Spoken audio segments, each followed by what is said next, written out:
praises, honor, and glory unto Yahweh Basham Yahweh Basham Kakwadash. Double honors to the elders and the apostles of the great milestone, and salutations to all you sincere account. And this is your brother Abawan back again with another video through the spirit and power of Yahweh Basham Yahweh Basham Kakwadash. All praises and glory is due. And just going to go right into it. The book of James 1 verse 1. James, a servant of the Most High Yahweh Shem Yahweh of our Lord Yahweh Shai HaMashiach, and to the 12 tribes which are scattered abroad, greeting. My brethren, count it all joy when you fall into diverse temptations, knowing this, that the trying of your faith worketh patience. But let patience have a perfect work, that ye may be perfect and entire, wanting nothing. And the title of this video will be, the character building, something along those lines, character building in this truth. And how is it that the Most High Yahweh character building trials? That's going to be the title of this video, character building trials. So the trials, the temptations, and all the things that we go through in this truth, whether good or bad, but for the most part, mostly bad. Now, speaking of experiences right now, these are things that build your character in this truth and grow you into a man of the Lord, or a greater, more complete man of the Lord, right? Because you already know how it is when you come into this truth. You are going to go through the temptations, go through even far more afflictions than you would in the world, because even our Lord Yahweh Shai also mentioned this, that is how it's going to be in this truth, basically, that since the servant is not greater than his master, we will also have to go through things, man. And that's just the way it is, and I'm saying this now because I was just meditating on everything that has been happening since I came into this truth, in terms of Bible prophecy, in terms of current events, in terms of the things that have been going on in the world, and even the things that have happened to me as well, and how it has been steering me, right, to become a better man and a better man of the Lord in general. And that's why in this book of James, the first chapter, it tells you that, count it all joy when you fall into diverse temptations. And basically what that's going into is to rejoice in the persecutions we face in this truth, and rejoice in everything that we face in this truth, praising the Most High, how about Sham Yahshai. And even the scriptures tells you that, of course, in the book of Job, that, whatever situation you find yourself, or let me see if I can get that precept. So this is the book of Job 1 verse 20. Then Job arose and rent his mantle and shaved his head and fell down upon the ground and worshipped, and said, Naked came I out of my mother's womb, and naked shall I return thither. Yahweh gave, and Yahweh taketh away. Blessed be the name of Yahweh. And in all this Job sinned not, nor charged the Most High foolishly. Basically what that's telling you, that even though, and you can read the whole book of Job, the first chapter, and see all the news that came to Job, right? As just sitting down, one messenger comes, all your children are being murdered. Another one comes, your castle is destroyed. Right? Another one comes, like 3 different messengers bringing bad news to Job, one after the other. Before one even finishes the message, another one comes with another message. And even with all that, Job still bless the name of the Most High, Yahweh, Shali. That's how it should be in this truth. Whatever the Most High gives or delivers unto us, right? Whether it is good or evil, whether it is, no matter what it is, you have to still continuously bless the name of the Most High, praise the Most High, Yahweh, Shai, because that is the lot that we have been given in this truth. Okay, it's not going to just be a walk in the park to be in this truth, because what we are going through, as the scriptures say, let's go to that as well. We are going through the straight gates, okay? So yeah, the straight gate. So this is the book of Matthew 7 verse 13. Enter ye in at the straight navigate, and notice the spelling of this street. It's not the usual way it spells, but it's spelled in a different way. And if we go to the dictionary, let's see, STRAIT definition, and we'll see the definition of street here. Let's go to the Merriam-Webster.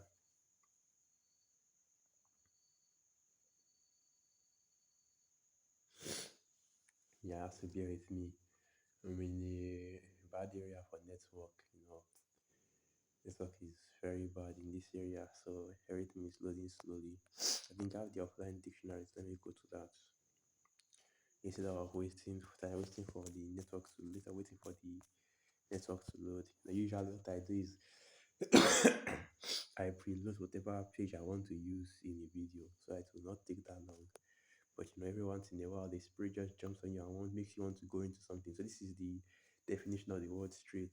So narrow, restricted as space or room, righteous, strict, tight, close, tight fitting, close, intimate, near, familiar, parsimon, parsimonious, stingy, mean.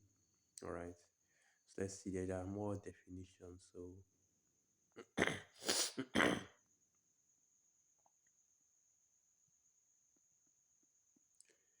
there are more definitions. Let me go to them. Usage as a this one is usage as an adjective, and this one is usage as a noun. A narrow channel of water connecting two larger bodies, a narrow passage of street, and the common theme is it's a narrow way, right? A neck of land and isthmus, a difficult position, to confine, put to difficulties, to tighten, right? And that's what the straight gate refers to, basically as a verb, to confine and put to difficulties. Because not only is the way, and it's not even loading at all, like I was saying, because not only is the way tight and difficult to navigate, but it's also full of let me go to that. Let me just read that. Let me read that. And this is straight in the Merriam-Webster, and the same definitions: a narrow passageway connecting two large bodies of water, often used in plurals.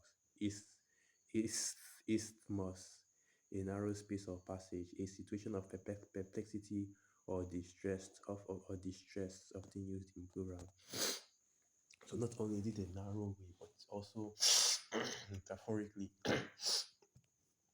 the road ladies traveled in a way of, as the definition stated, a situation of perplexity or distress. And that is, the path that we walk in this truth, right? The path of, the more difficult path in this truth, and a path that is filled with many stairs and many difficulties. So, okay. As I was saying, many snares and many difficulties. So, let me get another precept. That is in the KJV.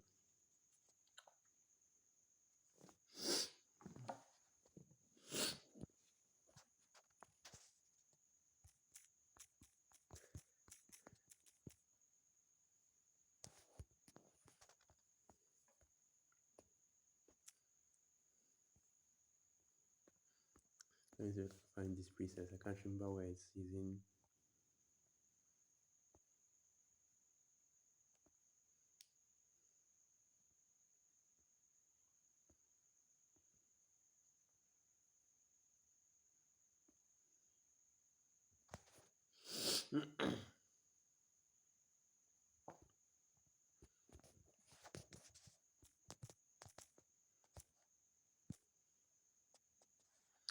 Here it is. Okay, so this is the book of Second Ezra 7. Hold on. Here it is. Second Ezra 7 verse 6. There is also another thing. A city is builded and set upon a broad field and is full of all good things.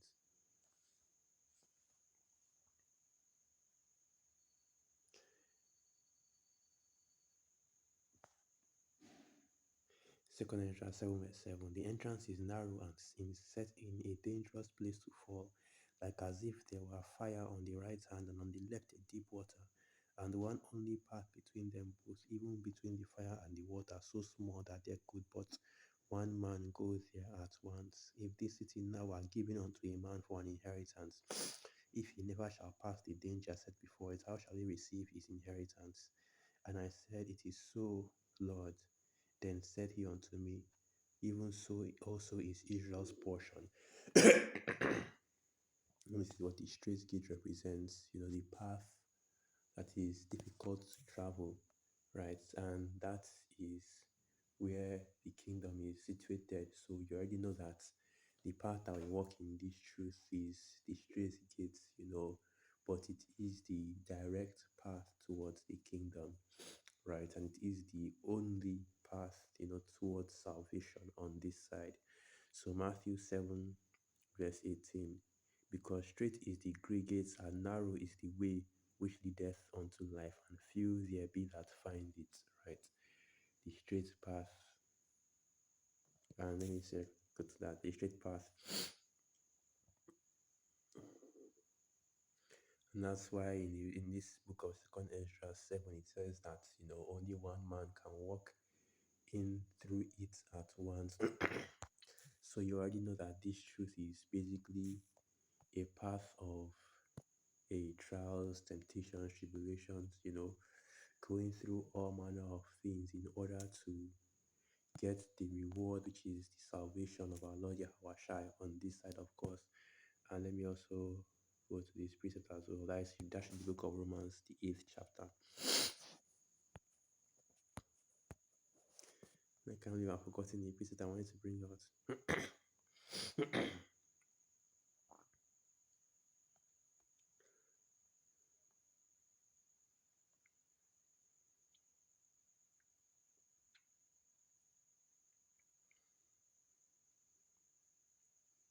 Yeah, I think this is it right here. Romans 8, verse 18. For I reckon that the sufferings of this present time are not worthy to be compared with the glory which shall be revealed in us. And that's basically a declaration of the things that have come for us, right? In at the return of our Lord Yahweh Shai, that all the afflictions and all the sufferings that we will have to go through, because you will have to go through those things. And that is the purpose of that, because we're not just out here going through hell and suffering just because, right? The purpose of that is to build us up as men and as men of the Lord, okay? And let me get this precept about it, because I also have a quote that I want to go into from the world. But let me get this precept first before I go into that.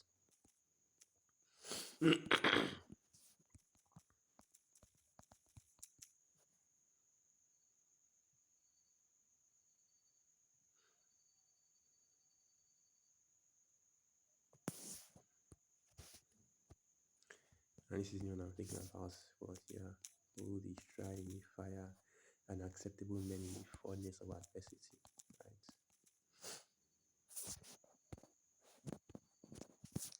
So let me go to that precept.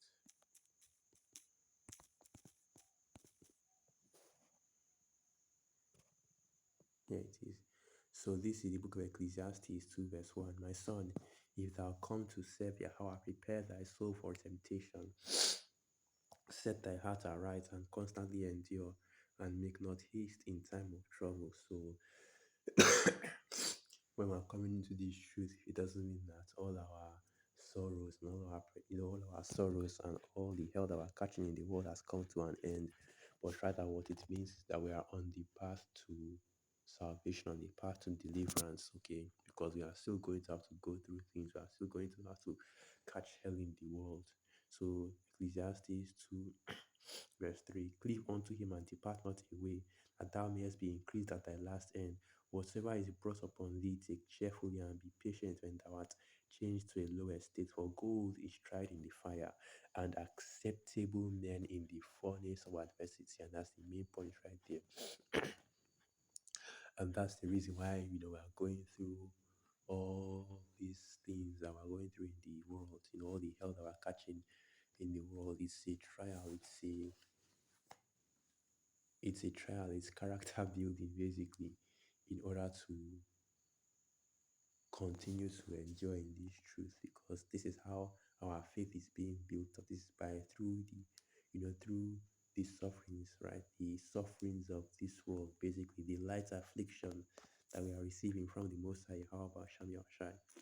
And let me just go to this right here, which is a poem from Khalil Gibran, One Pain. And let me read this. And the woman spoke, saying, tell us of pain. And he said, your pain is the breaking of the shell that encloses your understanding, even as the stone of the fruit must break, that its heart may stand in the sun, so must you know pain.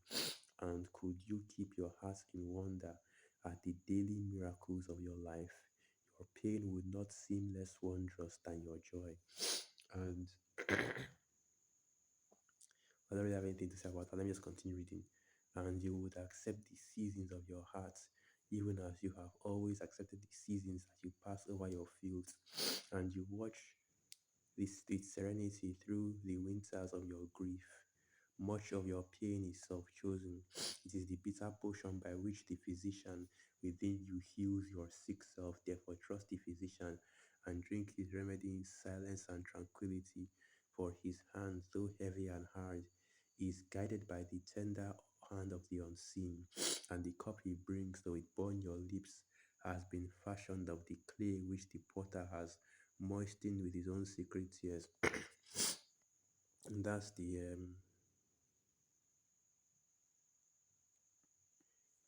quote right there. And basically, what this is going into is the exact same thing, in which the pain is what, or rather, not like the pains that we go through in this kingdom are what Most High Yahweh Sham Shah uses to build us up and prepare us for the kingdom to come, right? To possess the kingdom to come. Because how can you be kings and priests and even the apostles always go into this without knowing wickedness, without going through so many experiences to make you wise and proper judges. So with that, I'll end the video right there. Once again, all praises, honor and glory unto Yahweh, Basham Yahshai, Basham Rakakwada, Shua Abad Babal, Shalom.